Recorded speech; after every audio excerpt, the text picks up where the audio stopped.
and frankly, they should get rid of the blue slips too. Yeah. Mr. President, the Democrats won Miami, where you won the election 1 year ago. Do you think it's because of the Hispanic media like Telemundo that are publishing fake news about the ICE operations? How do you plan to win back those votes for midterms? Yeah, well, I won that whole election, and you know, it's interesting.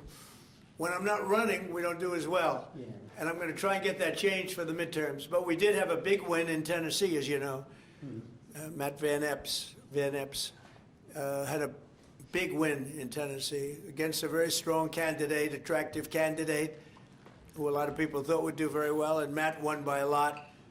And I won Tennessee by a real lot. You know, we had a great election. We won every single swing state. We won the popular vote. We won everything. And there's a thing that they have now, districts, which is a big deal. I think in a way it's the most important stat from the standpoint of, you know, looking at numbers accurately. So out of thousands of districts, I won 2,750 versus 525. Think of that, 2,750 versus 525. It was great.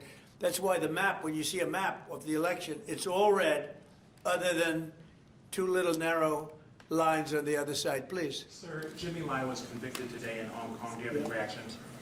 I feel so badly. I spoke to President Xi about it, and I asked to consider his release. He's not well. He's an older man, and he's not well. So I did put that request out. We'll see what happens. Okay? Yeah, please, Katie. Question about Ukraine. Now that the meetings in Berlin have wrapped up with Zelensky, Right. Is there a timetable for going to Moscow? Is a delegation going?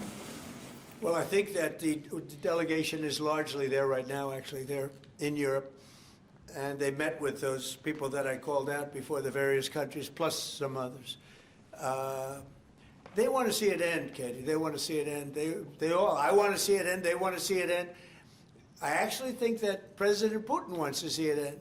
You know, I've had good talks. We've had good talks with Russia, and I think they'd like to get back to a more normal way of life. Mr. President, follow up there. An Article 5-like deal seems to be emerging without NATO membership for Ukraine.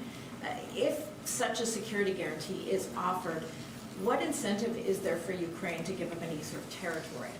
Well, look, you have, well, they've already lost the territory, you know, to be honest. I mean, the territory is lost. But in terms of security guarantee, we're working with Europe on it. Europe would be a big part of that. And we're working on the security guarantees so the war doesn't start up again. We don't want to have a war start up again. You know, as I said, with Thailand and Cambodia, two people I get along with great. And I dealt with them, and I called them, and I said, look, fellas, you got to relax. You got to take it easy. They lost. You know, they started the war again, and I got it ended. And things like that are going to happen, war. There's nothing pretty about war, nothing good, and there's nothing you can do to predict what's going to happen. But I think we've made a lot of progress with respect to Russia and Ukraine, I hope. You know, last month, it was close to 27,000 soldiers were killed, mostly soldiers, but 27,000 people, but mostly soldiers were killed last month in Russia versus Ukraine. Is there a time limit on security guarantees? Well, there's no time limit. The time limit is whenever we get it done. I mean, we're going to try to get it done. We're making progress. It's more difficult than anybody could have thought. I would have said that half of the wars that I got settled, some were going for over 30 years, that half of them should have been more difficult, and they actually haven't been. There's a lot of dislike between the two leaders, you know that, and so it probably makes it a little bit tough. Have you recently spoken directly to Putin? Have you recently spoken directly to Putin? Yeah, I have. On Syria, Mr. President, on the U.S. troops killed in Syria over the weekend, why do we have troops in Syria? Because we're trying to make sure that there's going to be and remain peace in the Middle East, and Syria is a big part of it. The new leader is a strong person, and that's what you need. This is a rough part of the world, and it's been amazing what's taken place in Syria. We got rid of Assad, we got rid of other people that were really bad people and that were in the way of peace in the Middle East. You know, we have legitimate peace in the Middle East, first time in 3,000 years, and we have 59 countries backing it. And we'll see what happens with Hamas. We'll see what happens with Hezbollah. But regardless, I mean, we have countries that want to go in and clean that out if we want them to do it. But they said, in the case of Hamas, they said that they're going to disarm, and we're going to find out whether or not that's true.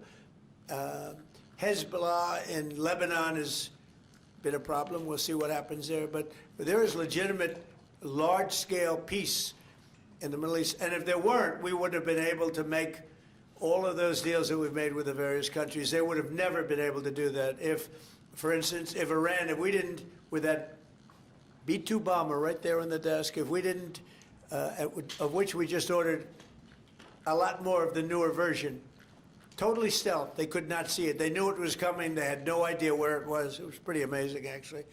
Every bomb hit its mark perfectly, despite CNN trying to say differently. They didn't know. They just, you know, hoped. They hoped that we didn't, but it turned out that they did. Atomic Energy Commission confirmed it. So did Iran confirm it. They got knocked to hell. But if we didn't knock out their nuclear capability, we would have never had peace in the Middle East, because you would have had a dark cloud hanging over Saudi Arabia, Qatar, UAE, and all the other countries, and they would have never, ever been able to sign an agreement. Yeah, please. How soon do you expect that international stabilization force to be up and running in Gaza? I think that it's, in a form, it's already running. In a very strong form, it's already. But it'll get stronger and stronger, and more countries are coming into it. They're already in, but they'll send any number of troops that I ask them to send. They want to see peace. We have more than 59 countries. We have many countries that aren't even in the Middle East, but they're fairly close to the Middle East. They want to be involved. So it's been pretty amazing. Mr. President, this week a man named Keoni Rodriguez is going to federal prison for creating crypto privacy software. The case was started under the Biden administration, but your DOJ kept it going and secured the conviction. A lot of people in crypto are saying that this man should be pardoned. Are you familiar with the case at all, or would you be interested in I've heard looking about at it. I'll look at it. Why, you think he should be pardoned?